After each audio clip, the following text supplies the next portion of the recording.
From Utah. Madam President, I first want to echo the kind words offered by the Majority Leader toward the pages. As a former Senate page myself, I know that this is a job that few people notice on the outside, but we notice it here. They make sure things run well here, and I'm grateful to know these fine people. I hope they had a good time while they were with us. And so to each of you, I wish you the very best of luck as you pursue future careers and look forward to seeing some of you sitting in these chairs one day. As I entered this chamber shortly after being elected to the Senate in 2010 for my orientation, I was told to take a seat in the chairs. I couldn't take the seat. I couldn't figure out why. And then I remembered my training from the time when I was a page taught me never, ever, ever to sit in the senator's chair. Only then did I realize it's probably okay now because I just got elected. Anyway, I wish you the best of luck. Madam President, the conviction of President Donald Trump is a clear manifestation of the fact that our justice system has been weaponized against us, against the American people. This was a political persecution aimed squarely at one thing, and one thing only: preventing President Trump from challenging the current administration in this presidential election. Now, let's just examine the facts, just the basic, irrefutable facts. The proceedings against President Trump were marred by unclear charges and irregular jury instructions, making it evident from the very beginning that this trial was not about the pursuit of justice. It was not about the objective demands of the law. No, it was a choreographed act of partisan lawfare intended to dismantle the political rights of an individual who stands as the principal opponent, I would dare say the sole remaining obstacle to President Joe Biden becoming a second-term president. He's the last person, the last man, the last object standing in the way of President Biden's second term. And so that fact all by itself signals something we haven't seen before, signals something that I wish we never had seen in our republic, and that I certainly hope we never see again. But the hypocrisy of this is just palpable.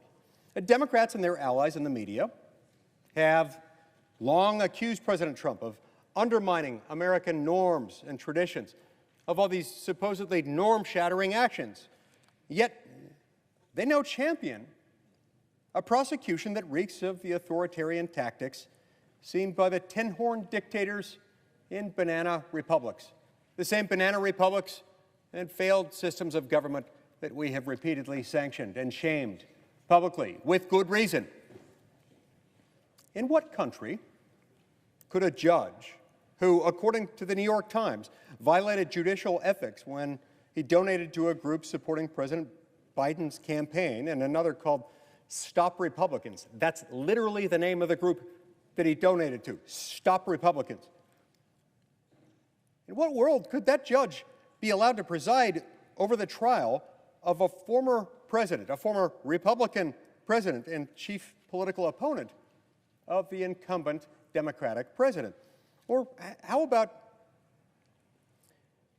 Matthew Colangelo, another key figure in this prosecution? How could that person be authorized to transition directly from a senior role in the Justice Department under President Biden to lead the political prosecution of President Trump with Manhattan DA Alvin Bragg? This intertwining of judicial proceedings with partisan politics should alarm every single American, regardless of your age, regardless of what part of the country you call home, and frankly, regardless of your party affiliation. Now, let's not forget that Senator Schumer's brother, whose law firm has lent significant legal firepower to this prosecutorial effort, now let's not forget that his brother is a partner in the law firm of Paul, Weiss, Rifkin, Wharton, and Garrison, the same firm that granted 3 highly paid attorneys a paid leave of absence to join the Manhattan District Attorney's Office, specifically in its targeting of Donald Trump. Madam President, we cannot stand idly by and act as if this didn't just happen and pretend that this whole endeavor hasn't changed dramatically. We can't pretend that this didn't occur, nor should we. If we were observing such actions in another country, we'd be discussing sanctions and shaming, perhaps a whole lot of other things, but certainly not silence. We wouldn't see that.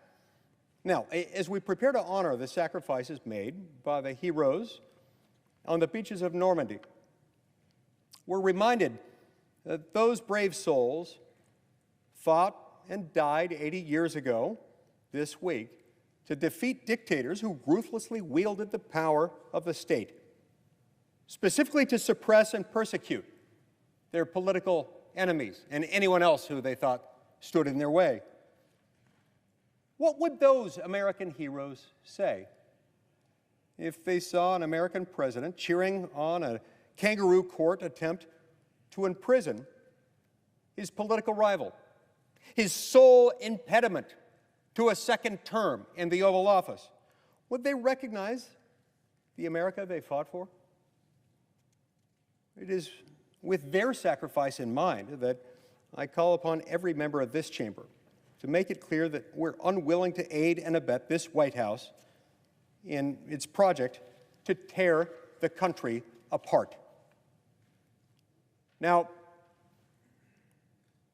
Pandora's box is open, and the sword of Damocles hangs over the neck of our great republic. If we can muster even a fraction of the courage shown by the greatest generation on June 6, 1944, 80 years ago tomorrow, we may still change course. There is still time. They can still stand down on this. There are more instances of reversible error in this case underlying this conviction than I have time to recite in these remarks. For that reason alone, it would be very easy for the prosecution to confess error on appeal. There's still time, but there's not much time left. Let's put this genie back where it belongs and never, ever let it come back. I ask you, join me and fight. Push back on this while there is still time. Thank you, Madam President.